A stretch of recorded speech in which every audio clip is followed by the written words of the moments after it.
자, 오늘부터 갈라디아서 말씀을 전하도록 하겠습니다. 지금 우리가 부활하신 예수 그리스도 우리 주님과 동행하는 이 기간 부활절기를 지내고 있지 않습니까? 그래서 함께 우리가 갈라디아서, 복음의 정수라고 하는 갈라디아서를 함께 우리가 손으로 우리가 써 내려가면서 묵상하고 있는 중입니다. 그래서 다음 달까지도 아마 이어질 것 같은데, 갈라디아서 말씀을 가지고 우리에게 정말로 예수 그리스도를 통하여 보여주신 하나님의 이 복음이 무엇인지, 또 바울이 깨닫게 된, 하나님의 지혜로 말미암아 깨닫게 된 그 진리가 무엇인지를 함께 생각하는 시간이 될 것 같습니다. 오늘 첫 번째 시간입니다. 갈라디아서 1장 제일 첫 부분을 했는데요. 여러분, 사랑할 때 경험할 수 있는 가장 힘든 경험이 무엇입니까?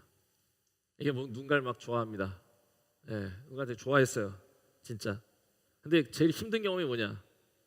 나를 버리고 다른 사람한테 가는 겁니다. 제일 힘듭니다, 이게. 다들 그렇게 생각하지 않겠습니까? 나를 버리고 다른 사람에게 갔을 때 힘드셨잖아요, 다들. 죄송합니다. 공감을 얻으려고 한 것은 아닙니다. 뭘 몰라도 한참 모르는 것 아닌가, 뭐 이런 생각하지 않겠습니까?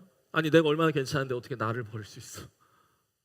내가 더 잘해줄 수 있는데 왜 나를 버리는 거야? 이게 정말 생각만 해도 너무 아찔합니다. 내가 더 사랑하면 사랑할수록 이 아찔함은 더 커질 겁니다. 다행히 홍병진은 실수를 하지 않았습니다. 입장 바꿔서, 만약에 떠났다면 내가 사랑하는 사람을 사탕발림으로 유혹한 자를 여러분 용서할 수 있겠어요?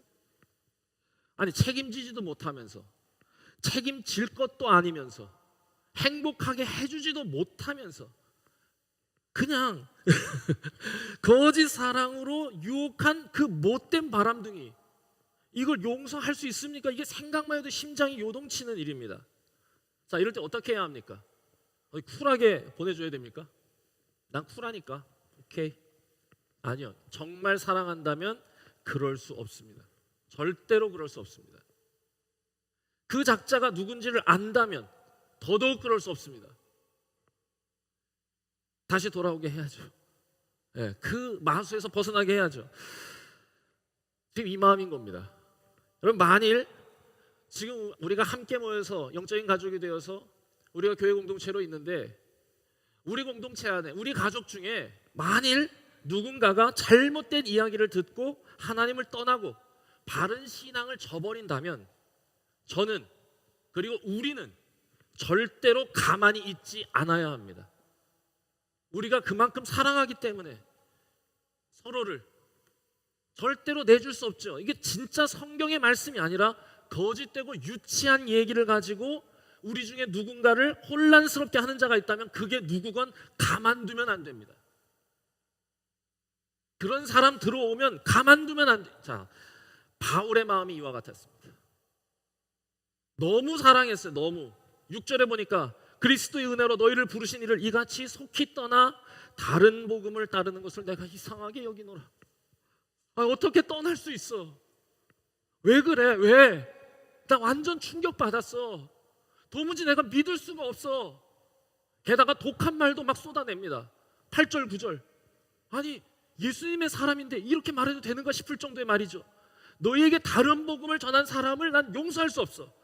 그게 누구라도 저주할 거야. 내가 다시 말할게. 내 저주할 거야 라고 얘기합니다. 여러분, 왜 이렇게 바울이 흥분했을까요? 왜 이렇게 바울이 흥분했을까? 바울의 첫사랑이기 때문입니다. 바울의 첫사랑이에요. 갈라디아는 실은 어떤 도시의 이름이 아니라 지역의 이름이에요. 바나바와 같이 처음으로 복음 들고 떠났던 전도 여행지 갈라디아 도 정도 됩니다. 거기에 뭐가 있냐? 비시디아, 안디옥, 이고니온, 루스드라 이런 데 있습니다. 역사적인 바울의 첫 설교가 있었고, 그 설교를 듣고 비시디아, 안디옥의 사람들이 다 주님 앞에 나와서 그들에게 이렇게 얘기합니다. 여러분, 부디 끝까지 주의 은혜 안에 머물러 계십시오. 그 감격으로 출발했던 여행, 이고니온에서 그런데 핍박도 받았고, 루스드라에서는 돌에 맞아서 거의 죽을 뻔하기도 했어요. 죽은 줄 알았어요. 그런데 그 죽은 줄 안 바울을 데리고 눈물로 정성껏 이 갈라디아 지역의 사람들이 그를 보살폈어요. 이 살아나게 해달라고 살아나게 기도하고. 그리고 그때 간신히 눈을 뜬 바울이 이 사람들과 부둥켜 안으면서 내가 그때 너무 좋아서 내 눈이라도 내가 빼주고 싶었다고 우리가 앞으로 읽게 될 겁니다. 갈라디아서 4장에서 고백하거든요. 우리 그런 사이 아니냐. 그런데 어떻게 2년 만에, 지금 2년 지났거든요. 불과 2년 만에 어떻게 이럴 수 있어? 라고 말하는 겁니다. 굉장히 지금 흥분했어요. 여러분 어떻게 해야 하겠습니까? 바울이 쿨하게 그럴 수 있지 뭐. 오케이, 나는 저쪽에 마게도냐 있으니까. 안 됩니다. 정말 사랑했기에 그럴 수 없는 거예요. 그래서 뭐라고 말하는 거냐? 그건 복음이 아니다 라고 다급하게 편지를 보낸 겁니다. 여러분 도대체 그 사이에 무슨 일이 있었던 거냐? 오늘 말씀해 보니까 7절에 다른 복음은 없나니 다만 어떤 사람들이 이상한 이야기로 갈라디아 성도들을 교란 상태에 빠뜨린 겁니다. 어떤 사람들이 너희를 교란하여, 자, 그 뒤가 중요합니다. 그리스도의 복음을 변하게 하려 함이라. 내 얘기 들어보니까 그렇게 얘기됐어. 그런데 자, 여기에서 복음을 변하게 하려 함이라 할 때 이 변하게 하다, 이게 메타스트레포라는 단어인데, 메타 전체를 스트레포가 뭐냐? 이거 순서를 바꾸다는 뜻입니다. 어떤 사람들이 너희를 교란 상태에 빠지게 하려고 어떤 짓을 하는 거냐? 복음의 순서를 바꾸어 놓았어. 그건 복음이 아니야 라고 단호하게 얘기하는 겁니다. 그건 가짜야. 순서가 바뀌면 그건 가짜야. 오늘 말씀의 제목이죠. 라고 강력하게 얘기해. 어떤 순서냐? 은혜와 평강의 순서입니다. 왜 이토록 이 바울이 이걸 흥분하면서 이 갈라디아 사람들에게 말하는 것이냐? 바울이 실은 그들과 같았기 때문입니다. 은혜와 평강이 아니라 평강과 은혜인 줄 알고 살았던 사람이기 때문입니다. 순서가 평강이 먼저고 그러면 은혜 주신다고 생각한 거예요. 여러분 여기에 쓰여진 이 평강이란 단어 헬라어로는 에이레네인데요. 자, 이거 히브리 말로는 샬롬입니다.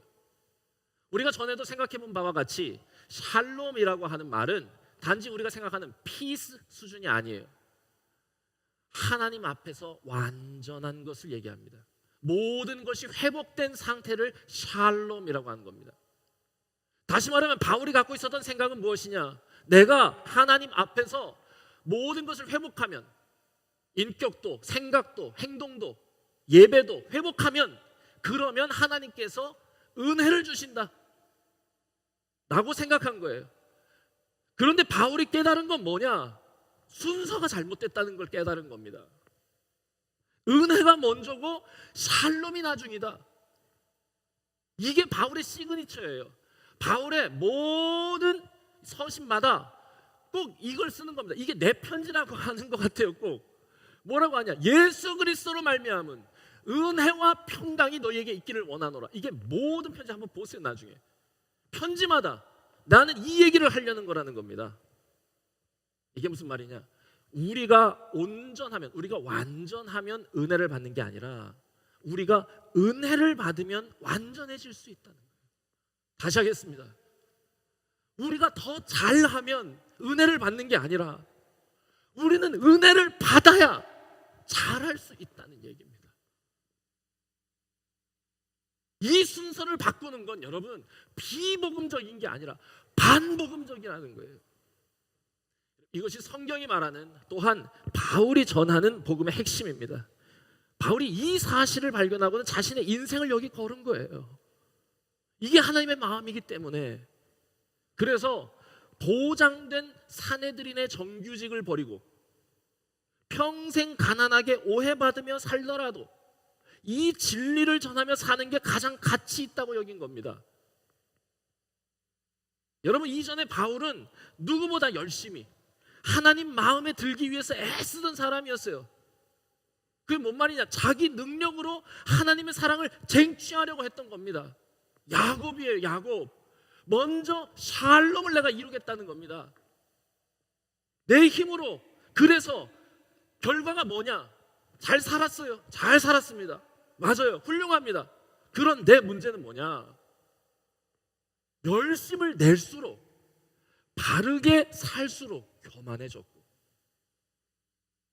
그렇지 못한 이들을 비난하게 됐다는 겁니다. 그래서 자신의 성공을 성실한 삶에 대한 하나님의 선물이라 생각했고, 다른 이의 가난과 실패를 불성실한 삶에 대한 하나님의 심판이라고 여긴 겁니다. 심지어 자신의 성공이 자신의 완전을 증명하는 것이라고 착각한 것입니다. 열심히 사는데 뭐가 문제냐고요? 아니요. 열심히 살수록 이 순서가 뒤바뀌면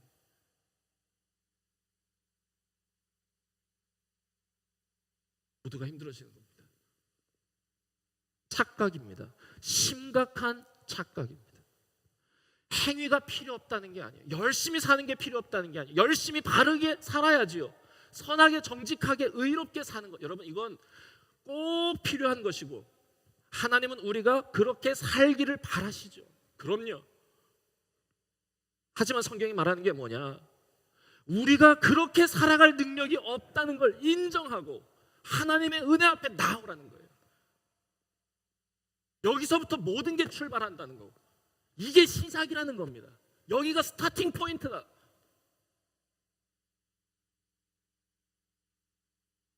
그래서 바울이 4절에서 복음의 핵심을 이렇게 말하는 겁니다. 뭐라고 말하냐? 4절, 그리스도께서 하나님 곧 우리 아버지의 뜻을 따라 이 악한 세대에서 우리를 건지시려고, 우리는 건짐을 받은 존재라는 거예요. 이게 뭡니까? 우리의 무력함이요. 1996년 12월 상병 휴가를 받아 갓 개장한 캐러비안 베이에 갔습니다. 수영장에 가기 위해서 얼마나 운동을 했는지 모릅니다.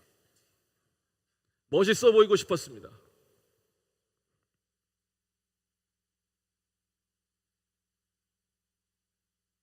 하지만 기대와 달리 그날이 치욕의 날이 되었습니다. 생각만 해도 아찔합니다. 네. 물에 빠졌어요. 여자친구를 데리고 갔는데, 잘 보이고 싶었는데, 그래서 폼나게 어떻게, 그래서 이게 겨울에 갔으니 야외에 그 큰 풀은 안 해고 실내에 조그마한 애들 노는 파도풀이 있어요. 애들 노는 파도풀 아시죠? 거기에 다 큰 이제 생각만 해도 정말 창피합니다. 24, 5의 젊은 청춘들이 애들 노는 파도풀에 둘이 들어가가지고는 애들이 여기 찰랑찰랑 웃으니까 괜히 폼 잡겠다고 점점 깊이 들어간 거예요. 제가 같이 가자 이러면서 아무것도 없어, 막 아무것도 없어요. 뭐 아무것도 없이 그냥. 그런데 이게 애들이 노는 풀이기 때문에 애들이 노는 지역에는 바닥을 하도 발로 밟아가지고 거기가 뽀득뽀득해가지고 안 밀리는데 1m 20이 지나는 순간부터 물때가 껴 있어서 바닥이 거의 스케이트장인 겁니다. 그러니까 저는 거기서부터 이제 밖으로 나가려고 했지만 파도가 치니까, 저는 키가 180, 파도가 한 50cm 되면은 120부터는 약간 위험합니다. 이게 탈칵탈칵 치는 거예요, 이렇게. 그러니까 이제 나가야겠다, 이런 마음을 먹은 순간 놀랍게도 저는 나갈 수가 없었어요. 늪에 빠진 것처럼. 밖으로 나가려고 하면 할수록 오히려 더 큰 힘을 바닥에 주면 줄수록 더 깊이 미끄러져 내려갔습니다.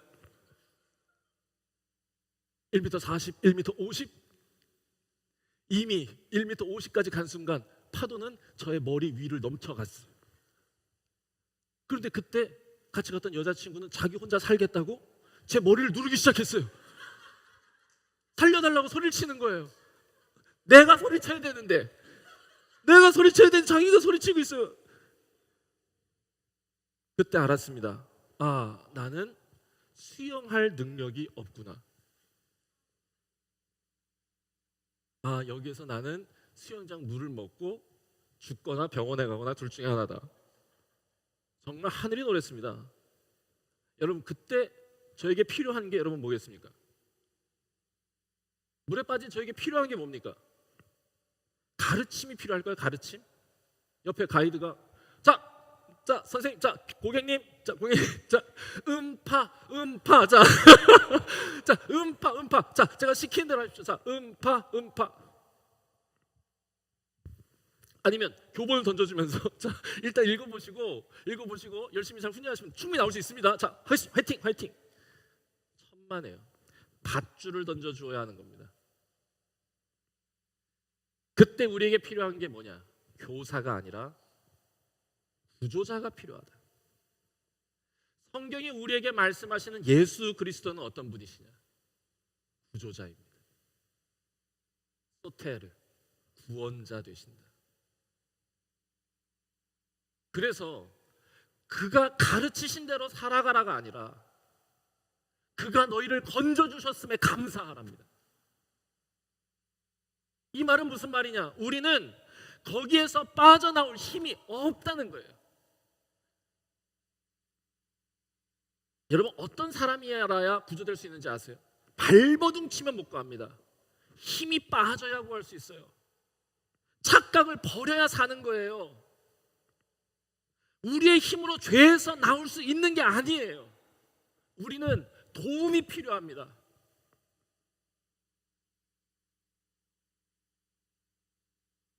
우리는 얼마간 믿음의 조상들의 이야기를 살펴봤습니다. 아브라함을 통해서 대책 없이 망가진 세상을 보았고, 이삭을 통해서 기울어진 사랑이 망가뜨린 가정을 보았고, 야곱을 통해서 우리가 가진 대책 없는 착각, 그 집착을 보았고, 요셉을 통해서 뭘 봤습니까? 대책 없이 질주하는 인간의 욕망을 보았죠. 여러분, 성경이 뭘 말하는 걸까요? 이들의 이야기를 통해서 세상이 망가졌다, 이걸 고발하면서 복지 정책을 강구해야 한다. 약자들이 살 수 있는. 망가진 가정 보면서 부모 교육이 시급하다. 집착을 극복하기 위해서 명상훈련을 실시해라. 혹은 욕망의 질주를 막기 위해서 갑질 방지법을 제정해야 된다. 천만에요. 성경이 말하는 건 한 가지입니다. 그들에게 회복할 능력이 없다. 우리는 회복할 능력이 없다. 그러나 그런 세상을, 그런 우리를 하나님이 회복하신다는 놀라운 구원의 드라마가 성경입니다.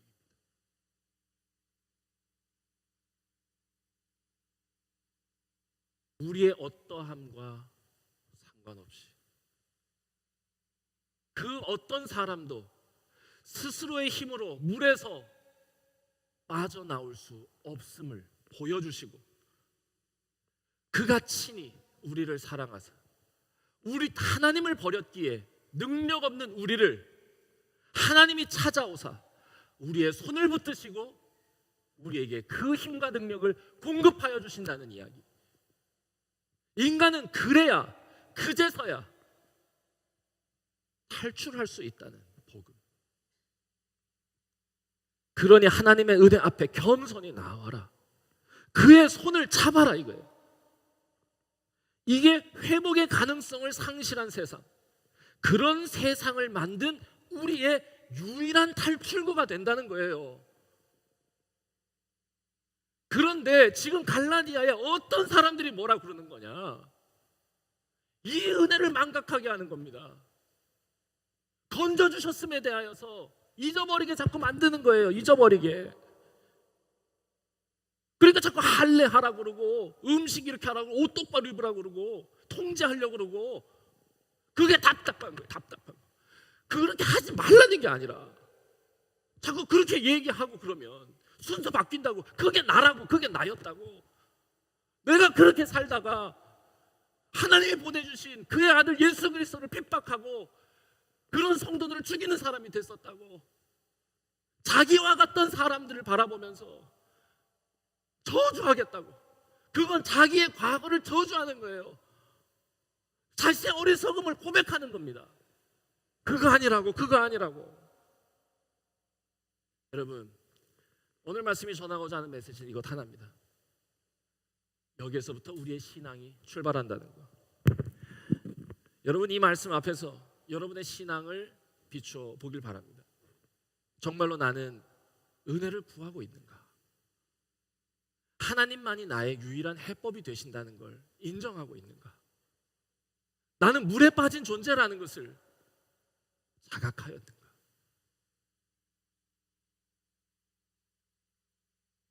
지난 금토에 어제 그저께죠. 어제 그저께 충주에 공군 기지가 있습니다. 몰랐어요, 저도. 근데 거기 갔더니 엄청 큰 공군 기지가 있어요. 이거 군사 기밀인가? 그런 건 아니죠? 그럼 뭐 다 알지 뭐. 이거 다 볼 거 아니에요, 이걸로. 거기에 엄청 커서 지금 우리나라의 이 주력 이 전투기가 그 F-16 아닙니까? 그 F-16이 한 80여 대 있답니다, 거기에. 놀라지도 않으세요? 8대도 아니고 80대가 거기 있습니다. 오 하겠습니다. 오. 자 해보세요. 자, 시작. 맞습니다. 굉장히 엄청 큰 부대입니다. 그래서 거기 갔어요. 제가 거기 왜 갔냐? 공군 신우 부흥회를 인도해 달라고 제가 아주 갑자기 초청받았어요. 그럼 언제 초청받은 거냐? 그러니까 지난 금요일 엊그제 간 건데 이 초청을 바로 그 전주 6일 전 토요일에 갑자기 받았어요. 그 전 토요일에도 어디 좀 연합 집회에서 이제 말씀 전할 기회가 있었는데 그때 같이 참석했던 분 중에 이 공군 여기 이 기지 교회에 일꾼이 있었던 거예요. 끝나자마자 저에게 장문의 문자를 엄청 예의 바르게 보냈어요. 간절하게.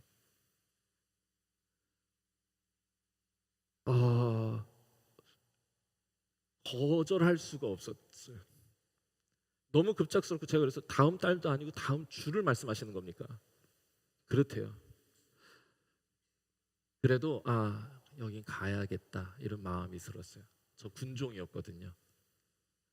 그러니까 젊은 시절도 생각나고 또 그 친구들 만나는 생각도 들고 그래서 다녀왔습니다. 금요일 날 갔다가 어제까지 집회 마치고 돌아왔는데 너무 좋았습니다. 거기에 남자 장병들이 진짜 의무적으로 다 끄집어 들인 게 아니고 자신들이 스스로 자발적으로 나온 신우들 병사들이 한 40명 50명 정도 있어요. 아니 한국 교회에 기가 막힌 남자 청년들은 다 증발했다고 생각했는데 거기 가 있어요. 다. 저기 가 있구나. 저기가 있다. 그리고 저는 금요일 날 아침에 여학생들하고 같이 수업이 꽉 차 있습니다. 그러니까 여학생들 사이에서 저는 항상 지내잖아요. 항상 여자아이들만 보다가 남자애만 있는 곳에 가니까 굉장히 신선하더라고요. 굉장히 좋았어요. 정말 눈물도 많이 났고 함께 깊이 얘기 교제도 하고 그런데 그곳에서 제가 특별한 분을 한 분 또 만났어요. 저는 이게 하나님께서 이렇게 인도하시는구나라는 고백이 되겠는데 진짜 그냥 갑자기 받은 초청이잖아요. 근데 가서 그 교회를 섬기고 있는 소령 군종 참모 목사님 그 목사님을 딱 뵀는데 한 40 정도 되시는 분이세요. 근데 성함이 손용은 목사님이세요. 인상도 너무 좋고 밝고 뭔가 신실해.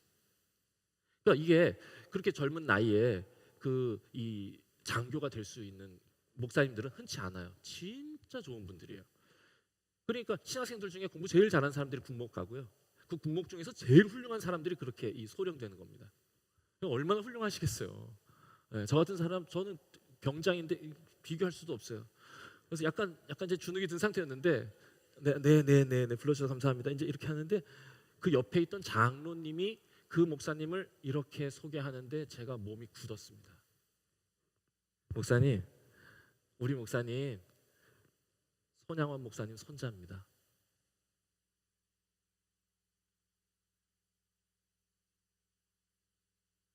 진짜 깜짝 놀랐습니다.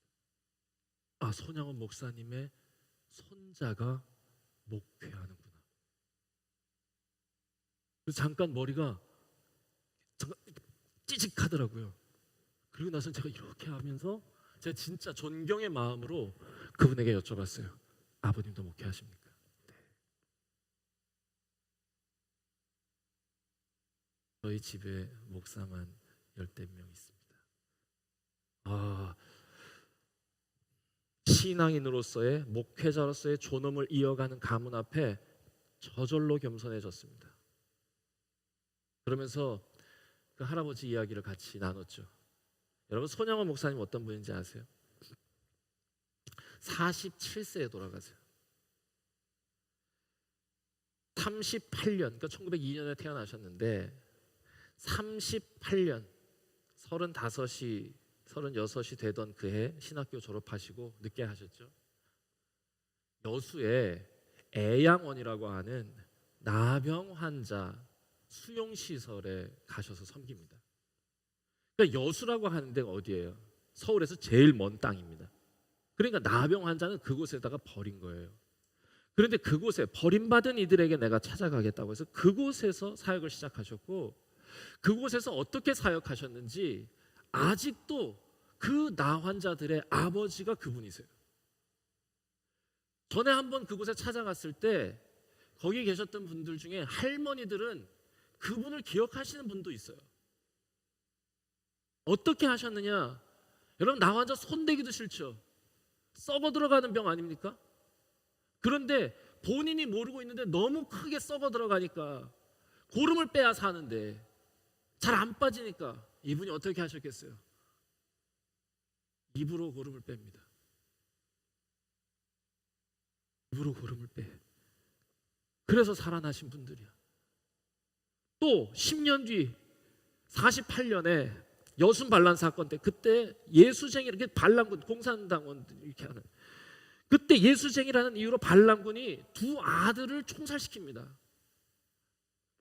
그 죽인 사람이 안재선이라는 사람인데, 그 안재선이 체포되어서 사형당하게 될 것을 알게 되고는 이분이 어떻게 하시냐? 그 사람 용서해 줄 것을 요구하시는 거예요. 용서해 달라고, 때리지 말라고. 그러면서 안 된다고 하니까, 그러면 제 아들 삼겠습니다. 이렇게 하시고는 그 아들로 삼으신 분이에요. 그리고 6.25 때도 도망가지 아니하시고 그냥 거기 계시다가 곤상당에 의해서 과수원 뜰에서 총 맞아서 돌아가시고 순교하신 겁니다. 아, 그분의 이야기를 이렇게 듣는데 어떻게 이분은 이렇게 할 수 있었을까?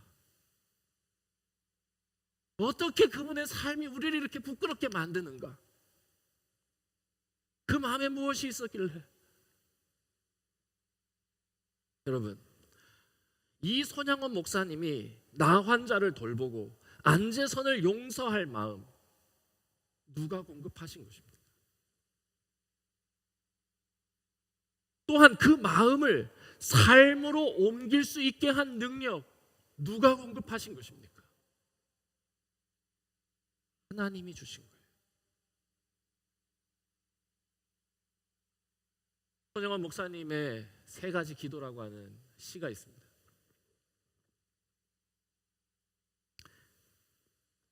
사람들이 병으로 살점이 떨어져 나가고 얼굴이 무섭게 변해 있으니 대하기가 힘듭니다. 하나님, 무섭지 않게 해 주십시오. 환자들의 살이 썩으니 냄새가 심합니다.